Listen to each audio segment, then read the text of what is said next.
திருச்செந்தூர் அருகே கல் இறக்கும் போராட்டத்தில் நாம் தமிழர் கட்சியின் ஒருங்கிணைப்பாளர் சீமான் பங்கேற்று பனைமரம் ஏறி இருக்கிறார் என்ற அண்மை செய்தியை பார்க்கிறோம். திருச்செந்தூர் அருகே பெரியத்தாறை பகுதியில் பனைமரம் ஏறி கல் இறக்கும் போராட்டத்தில் சீமான் பங்கேற்றிருக்கிறார்.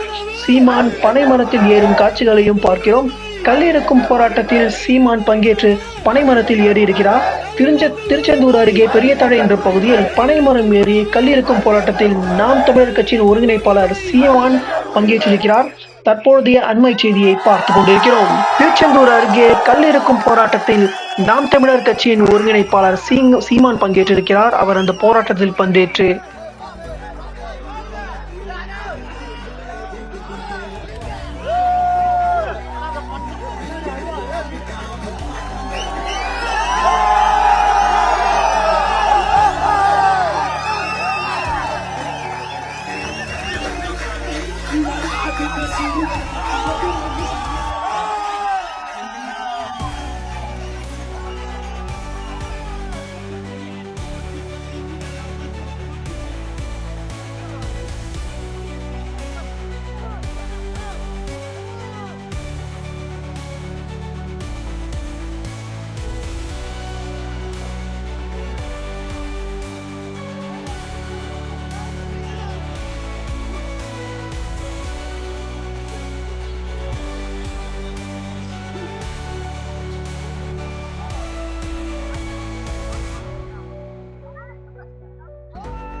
திருச்செந்தூர் அருகே கல் இறக்கும் போராட்டத்தில் நாம் தமிழர் கட்சியின் ஒருங்கிணைப்பாளர் சீமான் பங்கேற்றிருக்கிறார்.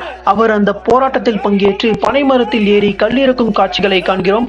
இது தொடர்பான கூடுதல் விவரங்களை எமது செய்தியாளர்களிடம் கேட்டு பெறலாம். வெற்றிமாறன், உங்கள் செய்திகளை பதிவு செய்யுங்கள். நிச்சயமா கிளேஸ், அதாவது தற்போது நம் காட்சிகளை பார்த்தாலே தெரியும். அதாவது நாம் தமிழர் கட்சியின் தலைமை ஒருங்கிணைப்பாளர் சீமான் தற்போது பனைமரம் ஏறி கல்லிறக்கும் போராட்டத்தில் ஈடுபட்டு வருகிறார். ஏற்கனவே இந்த கல்லிறக்கும், அதாவது தமிழகத்தில் கல் இறக்குமதி செய்வதற்கு தடை என்பது விதிக்கப்பட்டுள்ளது. தமிழகம் மட்டும் தவிர மற்ற மாநிலங்களில் கல்லிறக்க அனுமதி வழங்கப்பட்டுள்ளது. எனவே தமிழகத்திலும் கல் இறக்குவதற்கு அனுமதி வழங்க வேண்டும் என்று நாம் தமிழர் கட்சியின் தலைமை ஒருங்கிணைப்பாளர் சீமான் அவ்வப்போது கூறி வருகிறார். இந்த நிலையில் தான் கடந்த சில மாதங்களுக்கு முன்பு ஒரு நிகழ்ச்சியில் பங்கேற்ற போது தானே பனை ஏறி கல்லிறக்குவேன் என்று தெரிவித்திருந்தார். அந்த நிலையில் தான் இன்றைய தினம் இந்த நிகழ்ச்சி என்பது நடந்து வருகிறது. குறிப்பாக தூத்துக்குடி மாவட்டம் சாத்தான்குளம் அருகே உள்ள பெரியதாளை பகுதியில், அதாவது கிழக்கு கடற்கரை சாலை ஓரம் உள்ள பெரியதாளை பகுதியில் ஒரு பனைமர தோட்டத்தில் தான் தற்போது இந்த பனையேறு கல்லை இறக்கும் நிகழ்ச்சி என்பது நடந்து வருகிறது. குறிப்பாக நம் காட்சிகளை பார்த்துக் கொண்டாலே தெரியும். அதை பனையேறுவதற்கான அனைத்து அதற்கான உடைகளை கழித்தபடி தற்போது இந்த இடத்திற்கு வந்திருந்தார். அவர் கட்சி நிர்வாகிகள் ஆரவாரத்துடன் வரவேற்றனர். தொடர்ந்து பனை ஏறுவதற்கு தேவையான அனைத்து உபகரணங்களையும் இடுப்பில் கட்டிக் கொண்டபடி அதாவது 2 பனை ஏறுவதற்கான பணிகளை செய்திருந்தனர்.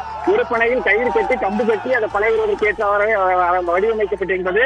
அந்த பனையில் தான் தற்போது சீமான் ஏறியுள்ளார். அந்த பனைக்கு முன்னதாக முதலில் ஒரு இளைஞர் ஏறி அங்கிருந்து சீமானை அழைத்தார். அதன் பின்னர் சீமான் தனது உடலில் அந்த பனை ஏறுவதற்கு தேவையான அனைத்து உபகரணங்களையும் கட்டிக்கொண்டு பனையில் ஏறினார். பனையில் ஏறி தற்போது முதல் கட்டமாக அந்த கல்லை இறக்கும் காட்சிகளை பார்த்து வருகின்றனர். கல்லை இறக்கும் காட்சிகளை பார்த்த போது இந்த பகுதியில் எல்லா கட்சியினர் கோஷமிட்டபடி கல் எங்கள் உணவு, கல் எங்கள் உரிமை என்று கோஷமிட்டபடி தற்போது வரவேற்பு அளித்து வருகின்றனர். தற்போது அவர் கல்லை இறக்கிக் கொண்டு கீழே இறங்கும் காட்சிகளை நம்மால் பார்க்க முடிகிறது. குறிப்பாக தமிழகத்தின் பல்வேறு மாவட்டங்களில் இருந்து இந்த கல்லிறக்கும் போராட்டத்திற்கு ஏராளமான பொதுமக்களும் விவசாயிகளும் வருகை தந்துள்ளனர். தொடர்ந்து இந்த கல்லிறக்கிய பின்னர் ஒரு மேடை அமைக்கப்பட்டுள்ளது. இந்த மேடையில் கல்லிறக்கும் போராட்டம் குறித்து அவர் விளக்கமும் தர உள்ளார். உங்கள் விவரங்களுக்கு நன்றிகள் வெற்றிமாறன். மேலும் கூடுதல் தகவல்களை பார்க்கலாம்.